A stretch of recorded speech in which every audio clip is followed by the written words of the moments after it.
फिर है बुद्ध की 80 फीट की प्रतिमा जो बोधगया में है निर्मित की गई थी जापानियों के द्वारा। अगला सवाल, सर्वप्रथम स्तूप शब्द कहाँ मिलता है? बहुत इंपॉर्टेंट क्वेश्चन है ये, ऋग्वेद में मिलता है।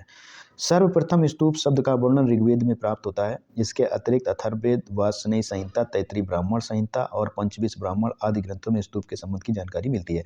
स्तूप का शाब्दिक अर्थ है किसी वस्तु का ढेर। स्तूप का विकास ही संभवतः मिट्टी के ऐसे चबूतरे से हुआ है जिसका निर्माण मृतक की चिता के ऊपर अथवा मृतक की चुनी हुई अस्थियों के रखने के लिए किया जाता था।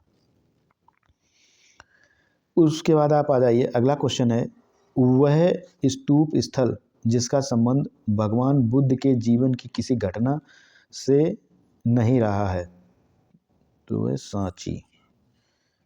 अगला क्वेश्चन है, निम्नलिखित स्तूपों का सही तैथिक क्रम, कालानुक्रम, तो इसमें देखिए किस तरह से होगा, ये डिटेल देख लीजिए।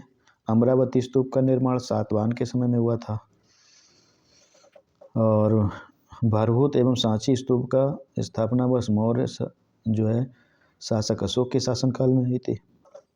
ये डिटेल है, आप इसके हिसाब से अपना आंसर ढूंढ लीजिए। संसार विवादित था प्रश्न, इसीलिए इसका विकल्प नहीं दिया गया, विवादित था क्वेश्चन ये। अगला क्वेश्चन है, संसार अस्थिर और क्षणिक है का निम्न में से किससे संबंध है? तो देखिए यहाँ पर बौद्ध धर्म से संबंधित है। अगला क्वेश्चन है, निम्नलिखित में से किसे एशिया के ज्योतिपुंज के तौर पर जाना जाता है? गौतम बुद्ध को जाना जाता है। गौतम बुद्ध को एशिया ज्योतिपुंज के तौर पर जाना जाता है। गौतम बुद्ध के जीवन पर एडविन अर्नाल्ड ने लाइट ऑफ एशिया नामक पुस्तक की रचना की थी। ये याद रख लीजिएगा, लाइट ऑफ एशिया पुस्तक के लेखक का नाम कौन है? Edwin Arnold. अगला क्वेश्चन है, निम्नांकित में से एशिया की ज्योतिपुंज नाम से जाना जाता है? तो भगवान बुद्ध को जाना जाता है, लाइट एशिया की ज्योतिपुंज। अगला क्वेश्चन है, सर एडविन अर्नाल्ड की पुस्तक the light of the Asia आधारित है किस पर? ललित विस्तार पर। सर एडविन अर्नाल्ड की पुस्तक the light of the Asia Lalit विस्तार के विषय वस्तु पर आधारित है। इस पुस्तक का प्रकाशन 1879 ईस्वी में लंदन में किया गया था। बौद्ध धर्म के महायान और हीनयान संप्रदायों में सर्वाधिक मौलिक अंतर निम्नलिखित में से कौन सा है? तो देवी देवताओं की पूजा। अगला क्वेश्चन है, गौतम बुद्ध को एक देवता के स्थान पर किस राजा के युग में प्राप्त हुआ? कनिष्क। भारत में पहले जिस मानव प्रतिमाओं को पूजा गया वह थी बुद्ध की प्रतिमा। सी वाला विकल्प सही है। देश में निम्न में से किसने मूर्ति पूजा की नींव रखी थी? देश में किसने मूर्ति पूजा की नींव रखी थी? उपरयुक्त में सर्वप्रथम मूर्ति पूजा की नींव बौद्धों के द्वारा रखी गई थी। महायानियों ने सर्वप्रथम बुद्ध की प्रतिमा को स्थापित करके पूजा की थी। तो इसका सही हो गया विकल्प बी सही। गांधार और शैली की मूर्ति कला में बुद्ध के सारनाथ में हुए प्रथम धर्मोपदेश से संबंध प्रवचन मुद्रा का नाम? धर्मचक्र। गांधार कला की उत्पत्ति का स्रोत एशिया माइनर तथा हेलेनिस्टिक कला थी। इस शैली कला का प्रमुख जो विषय महात्मा बुद्ध का जीवन चरित्र है। इसके अंतर्गत बुद्ध की धर्मचक्र मुद्रा, ध्यान मुद्रा, अभय मुद्रा और वरद मुद्रा आदि मूर्तियों का निर्माण किया गया है। बुद्ध की खड़ी प्रतिमा निम्न में से किस काल में बनाई गई है? कुषाण के काल में। कुषाण काल में ही गांधार एवं मथुरा कला शैली के तहत बुद्ध एवं बोधिसत्वों की बहुसंख्यक मूर्तियों यानी बैठी एवं खड़ी स्थिति में निर्माण हुआ है। वी.एस. अग्रवाल के अनुसार सर्वप्रथम मथुरा में ही बुद्ध मूर्तियों का निर्माण किया गया था, जहां इनके पर्याप्त आधार था। अगला क्वेश्चन है, भगवान बुद्ध की प्रतिमा कभी कभी एक हस्त मुद्रा युक्त दिखाई गई है जिसे भूमि स्पर्श मुद्रा भी कहा जाता है। ये किसका प्रतीक है? तो ये मार के प्रलोभनों के बावजूद अपनी शुचिता और शुद्धता का साक्षी होने के लिए बुद्ध का धरती का आह्वान। वी पार्ट सही है। बुद्ध की भूमि स्पर्श मुद्रा से तात्पर्य अपने तप की शुचिता और निरंतरता को बनाए रखने से है। बुद्ध की भूमि स्पर्श मुद्रा यानी मार कामदेव के प्रलोभनों के बावजूद अपनी शुचिता और शुद्धता का साक्षी होने के लिए बुद्ध का धरती का आह्वान को प्रदर्शित करती है। भूमि स्पर्श मुद्रा सारनाथ बुद्ध की मूर्ति संबंधित है गुप्त काल से। उसके बाद है अगला क्वेश्चन, सारनाथ की भूमि स्पर्श मुद्रा बाली बुद्ध प्रतिमा कालांकित है, गुप्तकाल, वही वाला क्वेश्चन है सेम। अगला क्वेश्चन देख लीजिए 81, निम्नलिखित वक्तव्यों पर विचार करें और नीचे दिए गए कूटों को सही उत्तर को चुनें। तो पहला है कुशीनगर मल्लगढ़ राज्य की राजधानी थी, सही होता है। महात्मा बुद्ध का महापरिनिर्वाण कुशीनगर में हुआ था, ये भी सही है। तो ए और आर दोनों सही हैं, परंतु आर इसकी व्याख्या नहीं करता है, बिल्कुल सही है, भी सही है। उसके बाद है निम्नलिखित युगों में से कौन से सही सुमेलित हैं? तो सही सुमेलित हैं सी 1, 2 और 4, 1, 2, 4। ये लोथल प्राचीन गोदी क्षेत्र, सारनाथ पहला उपदेश दिया था इन्होंने, और नालंदा बौद्ध अधिगम का महान पीठ। अगला क्वेश्चन है बौद्ध धर्म, महायान बौद्ध धर्म में बोधिसत्व अवलोकितेश्वर को और किस अन्य नाम से जाना जाता है? पद्मपाणि। भारत के धार्मिक इतिहास के संदर्भ में निम्नलिखित कथनों पर विचार कीजिए।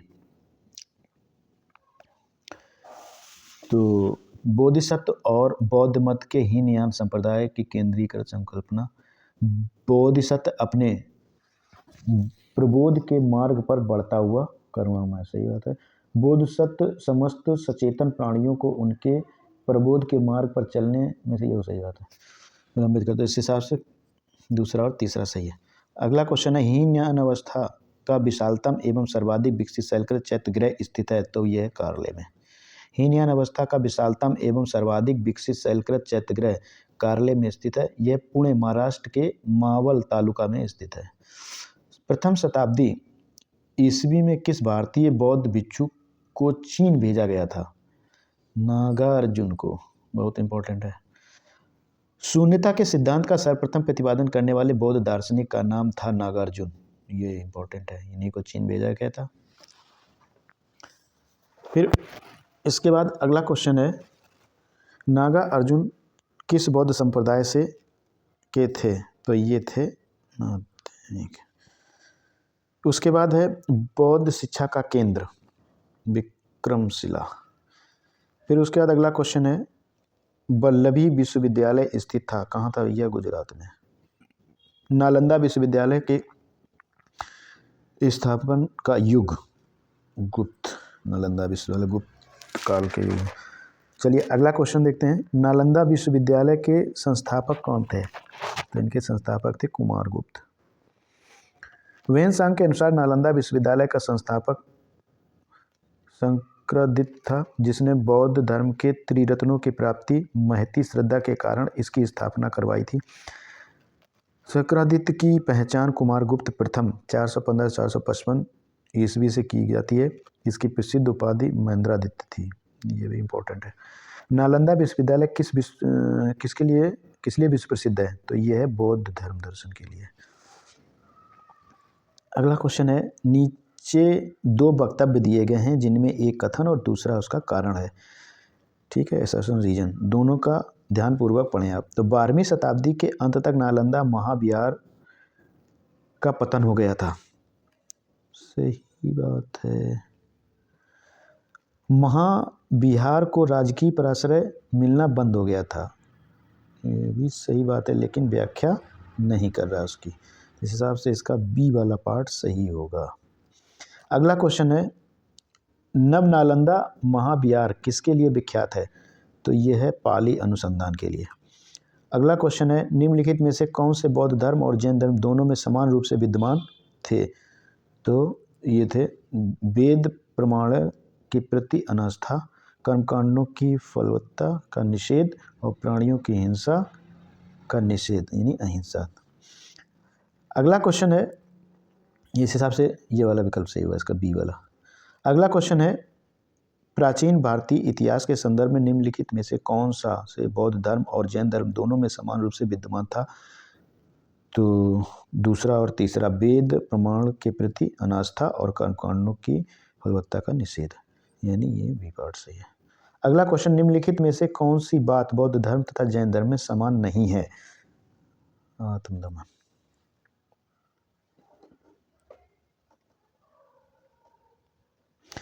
भगवान बुद्ध ने निम्नलिखित 4 आर्य सत्यों को का प्रतिपादन किया, नीचे दिए गए हैं। तो ये जो है 4 आर्य सत्य हैं। दुख है और दुख का कारण भी है, फिर दुख का निरोध, और फिर उसके बाद दुख निरोध का मार्ग है। तो ये जो है इस तरह से ये विकल्प सही हो जाके ये वाला। देख लीजिए डिटेल यहाँ। जिन 4 आर्य सत्यों का उपदेश दिया वे इस प्रकार हैं। संसार में सभी जगह दुख है, जीवन दुखों एवं कष्टों से पूर्ण है। दुख समुदाय, प्रत्येक वस्तु का कोई ना कोई कारण अवश्य होता है, अतः दुख का भी कारण है। ये जान लीजिए, दुख का जरूर कोई कारण होता है। चाहे दुनिया में कोई भी आदमी अगर दुखी है तो उसका कारण जरूर होगा। दुख निरोध, दुख का अंत संभव है, ये भी जान लीजिए। दुख निरोध गामिनी प्रतिपदा, दुख के मूल अविद्या के विनाश का उपाय अष्टांगिक मार्ग है। बौद्ध तथा जैन दोनों ही धर्म विश्वास करते हैं कि कर्म तथा पुनर्जन्म के सिद्धांत सही हैं। उसके बाद है अगला, बौद्ध दर्शन के अनुसार विचार कीजिए। कथन लिया है, पुनर्जन्म नहीं होता है, कारण आत्मा की सत्ता नहीं है। तो पहला जो है पुनर्जन्म नहीं होता, तो ये बात इनके अनुसार सही नहीं है, आत्मा की सत्ता नहीं है। तो ये जो है आप देखेंगे यहाँ पर डी, ए गलत है किंतु आर सही है। उसके बाद है बौद्ध धर्म के विषय में कौन सा कथन सही है। कौन सा कथन सही है? उसने वर्ण एवं जाति को अस्वीकार नहीं किया, उसने ब्राह्मण वर्ग की सर्वोच्च सामाजिक कोटि को चुनौती दी, उसने कुछ एक शिल्पों को निम्न माना। बौद्ध धर्म के वर्ण व्यवस्था को स्वीकार तो किया गया, लेकिन उसने ब्राह्मण वर्ण को सर्वोच्च सामाजिक स्थिति से स्वीकार नहीं किया। बौद्ध धर्म में कुछ शिल्पों को निम्न माना गया है। बौद्ध धर्म के विस्तार के कारणों में निम्नलिखित नहीं सम्मिलित थे कौन कौन? तो देखिए इसमें जो है 4 सम्मिलित है। धर्म की सादगी, दलितों के लिए विशेष अपील, धर्म की मिशनरी भावना और स्थानीय भाषा का प्रयोग, यानी सी वाला पार्ट सही है।